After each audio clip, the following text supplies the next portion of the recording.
Bonjour à tous. On est en plein dans un moment absolument charnière pour la politique française. Et au centre de tout ça, il y a la stratégie de Jordan Bardella, le président du Rassemblement national. Alors ce qu'on va faire, c'est justement plonger au cœur de son projet pour tout décortiquer. Et voilà, la phrase est lâchée. Difficile d'être plus clair, n'est-ce pas? Le RN ne votera jamais la confiance. C'est net, c'est précis. En fait, à peine le gouvernement a-t-il évoqué un vote de confiance que Bardella a claqué la porte. Direct. Et c'est vraiment ça, cette déclaration, qui est le point de départ de tout ce qu'on va analyser. Une confrontation frontale avec le pouvoir. Alors, pour bien suivre le raisonnement, voilà comment on va procéder. On va d'abord regarder ce vote de défiance. Ensuite, on va voir le diagnostic qui se cache derrière. Après ça, on examinera l'alternative économique qu'il met sur la table et bien sûr, sa stratégie pour arriver au pouvoir. Et on terminera avec la grande question. Qu'est-ce que tout ça implique pour l'avenir de la France?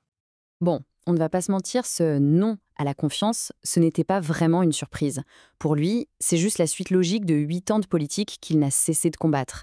Il le dit lui-même, de manière assez cash d'ailleurs, je commence à avoir un petit peu d'expérience en politique et je ne crois pas au Père Noël. En clair, pour lui, il n'y a rien à négocier avec un gouvernement qui, selon ses termes, fait toujours payer les mêmes. Ok, mais alors, pourquoi ce blocage total?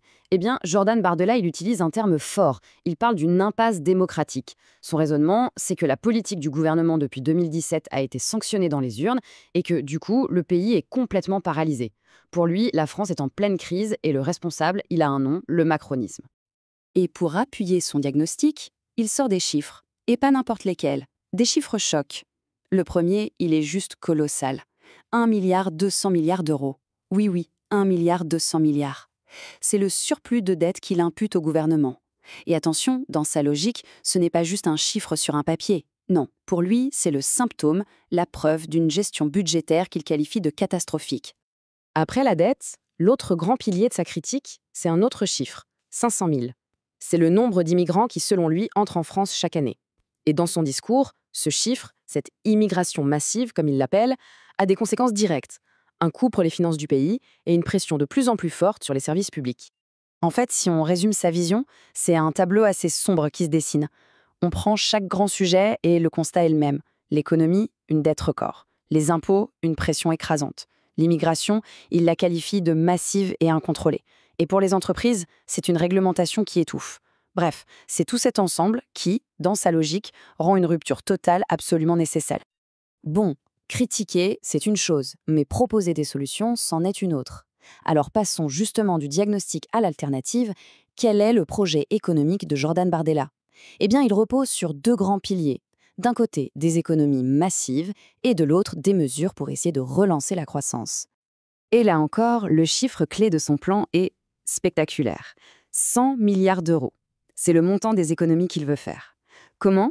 En s'attaquant à ce qu'il appelle la mauvaise dépense et les gaspillages d'argent public. C'est un objectif énorme et il l'assume complètement. La question à 100 milliards, c'est où est-ce qu'on trouve cet argent? Alors voici ses pistes. Il parle de réduire les coûts liés à l'immigration, de renégocier à la baisse la contribution de la France au budget de l'Union européenne, de rationaliser l'État et de baisser l'aide au développement. Pour lui, de l'argent, il y en a, il faut juste oser aller le chercher, là où, d'après lui, personne ne regarde. Ok, ça c'était pour les économies. Et pour la croissance, qu'est-ce qu'il propose? Sa stratégie, elle tient en 3 temps. D'abord, simplifier la vie des entreprises en allégeant les réglementations. Ensuite, et c'est un point clé, sécuriser un prix français de l'électricité pour être plus compétitif.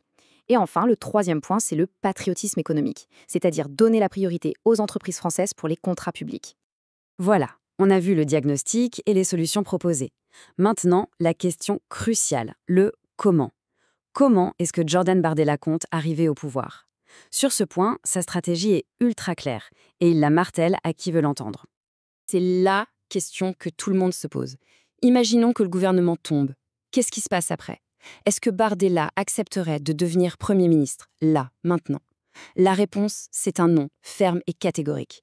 Et ce non est assorti de conditions très, très précises. Pour lui, il n'y a pas 36 chemins pour aller à Matignon. Il n'y en a que deux qu'il juge légitimes. Le premier, de nouvelles élections législatives, avec l'espoir d'obtenir une majorité claire. Le second, la démission du président, ce qui mènerait à une nouvelle présidentielle.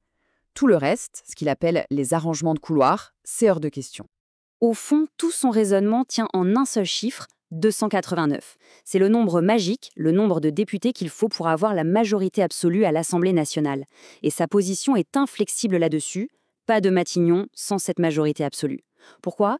Parce qu'il ne veut pas être, dit-il, un Premier ministre impuissant. Il veut les coups des franches pour appliquer son programme.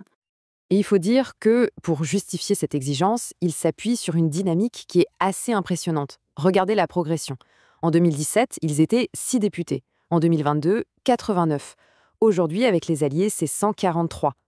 C'est cette courbe ascendante qui, pour lui, rend sa demande d'une majorité absolue légitime et crédible. C'est ce qui lui fait dire qu'une victoire est à portée de main en cas d'élection. Donc, si on met tout ça bout à bout, on comprend que, dans l'esprit de Jordan Bardella, ce qu'on vit en ce moment, ce n'est pas juste une petite crise politique de plus. Non, c'est bien plus profond que ça. Pour lui, on est un véritable tournant pour la France. Et cette citation de lui, elle résume parfaitement sa pensée.